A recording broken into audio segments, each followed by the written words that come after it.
இன்றைய ஆன்மீக தகவல்.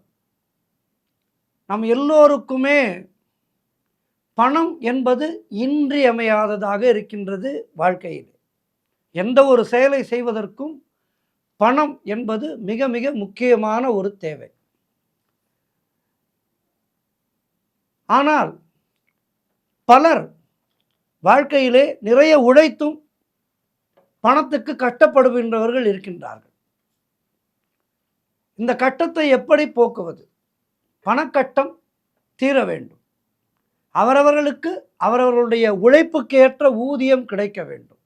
நல்லபடியாக வாழ வேண்டும். இதற்கு ஆன்மீக ரீதியாக என்ன செய்ய வேண்டும் என்றார். மகாலட்சுமி வழிபாடு. தனதானியத்துக்கு அதிதேவதை மகாலட்சுமி.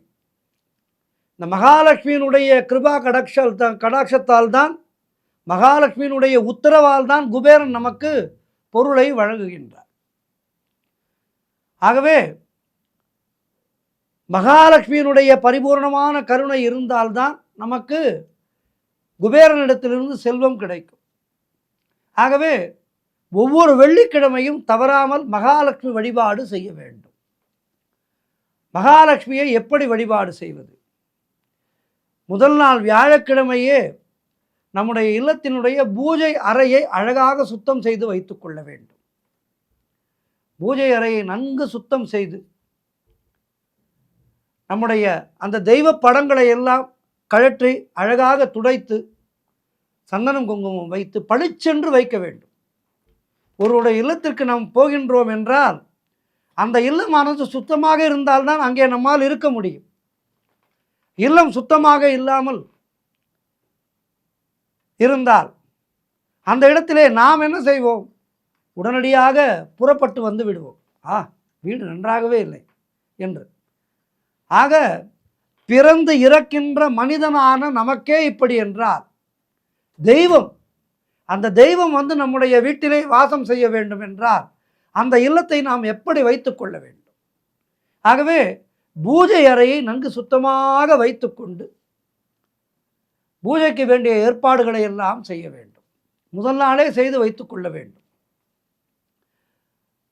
செய்து வைத்துக்கொண்டு வெள்ளிக்கிழமை காலையிலே அதிகாலையிலே எழுந்திருக்க வேண்டும். சூரிய உதயத்துக்கு முன்பாக எழுந்து இல்லத்திலே விளக்கேற்றி, மகாலட்சுமியினுடைய விக்கிரகம் இருந்தால் மகாலட்சுமியினுடைய விக்கிரகத்துக்கு பூஜை செய்யலாம். அல்லது மகாலட்சுமியினுடைய படத்தை அழகாக மாட்டி அலங்கரித்து நிறைய புஷ்பங்களை சாற்றுங்கள். தெய்வத்துக்கு எப்போதுமே புஷ்பங்களை நிறைய அளிக்க வேண்டும். விளக்கு அழகாக ஒரு சிறிய விளக்கானது எரிந்து கொண்டே இருக்க வேண்டும். விளக்கேற்றிய வீடு வீண் போகாது என்று சொல்வார்கள். விளக்கு எரிந்து கொண்டே இருக்க வேண்டும். அழகாக முத்தாக தீபம் எரிய வேண்டும். பூஜை அறையிலே ஒரு 2 தீபங்கள் எப்போதும் எரிந்து கொண்டிருக்க வேண்டும்.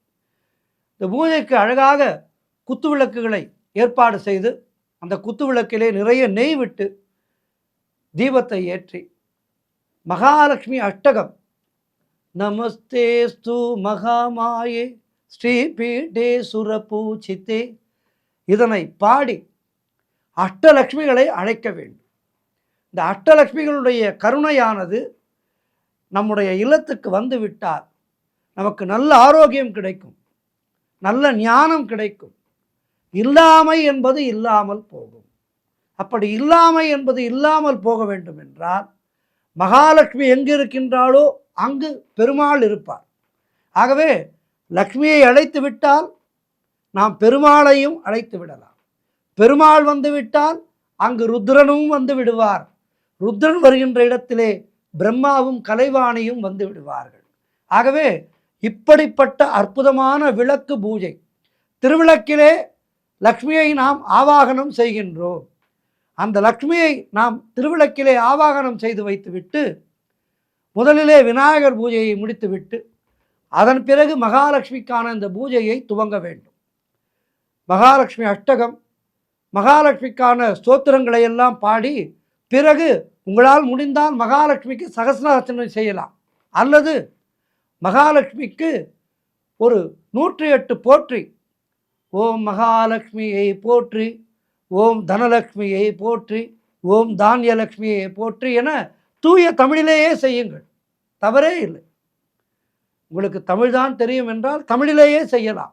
சமஸ்கிருத மந்திரங்களால் தான் இறைவனை அழைக்க வேண்டும் என்று இல்லை. தூய தமிழிலே அம்பாளை அழைத்து அம்பாளுக்கு அழகாக சர்க்கரை பொங்கலும் ஒரு பாயசன்னமும் நைவேத்தியம் செய்து அந்த பூஜையை நீங்கள் அதிகாலையிலேயே செய்ய வேண்டும். இதுதான் மிக மிக முக்கியமானது. 6 மணிக்குள்ளாக இந்த பூஜையை நாம் முடித்து விட்டால் அது நமக்கு கூடுதல் சிறப்பை கொடுக்கும். ஆகவே இல்லாமை என்பது இல்லாமல் போக வேண்டும் என்றால் இந்த மகாலட்சுமி பூஜையை வாரம் வெள்ளிக்கிழமைகளிலே அதிகாலையில் எழுந்து ஒரு 6 மணிக்குள்ளாக இந்த பூஜையை நல்லபடியாக முடித்து விட்டார் அந்த வீட்டிலே நிச்சயமாக செல்வ கடாட்சம் என்றென்றும் நிலைத்திருக்கும். நோய் என்பது அண்டாது. மகாலட்சுமியை தொழுது வாழ்க்கையிலே எல்லா வளமும் நலமும் பெறுவோம். லக்ஷ்மியினுடைய அருள் எல்லோருக்கும் கிடைக்கட்டும். நோய் நொடியின்றி நன்றாக வாழ்வோம். ஆகவே இந்த மகாலட்சுமி பூஜையை அனைவரும் செய்து நல்ல பலன்களை பெறுவோம். ஓம் தாயே மகாலட்சுமி போற்றி, ஓம் தாயே மகாலட்சுமி போற்றி, ஓம் தாயே மகாலட்சுமி போற்றி, அஷ்டலக்ஷ்மி போற்றி.